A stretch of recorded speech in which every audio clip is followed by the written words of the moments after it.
Hello guys and welcome back to this channel, where today guys I'll be showing you how to receive cards from friends in Toon Blast. So guys, the first thing that you of course need to do is go to Google Play Store or the App Store and download the Toon Blast application. Then log in with your credentials or register if you haven't already done that, of course. But now guys, let's see how you can actually go and receive cards from friends in Toon Blast. So first of all, open Toon Blast and go to the Collections tab. So at the bottom side of the screen here, as you can see, we have your shop and we have the collections.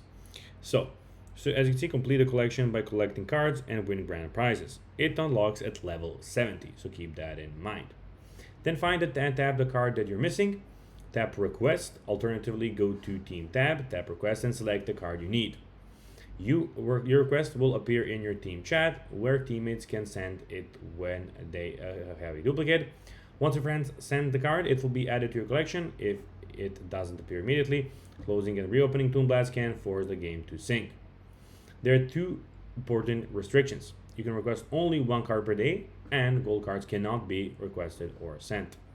So that's what you need to go and keep in mind on. So guys, that will be everything for this video. I hope that you found this video informative and entertaining, guys. If you did, don't forget to like this video, share it, subscribe to the channel, and put the notifications on, as guys, this really helps us grow our channel. That will be everything, and I'll be seeing you in the next one. Until then, as always, until next time, as always, bye guys.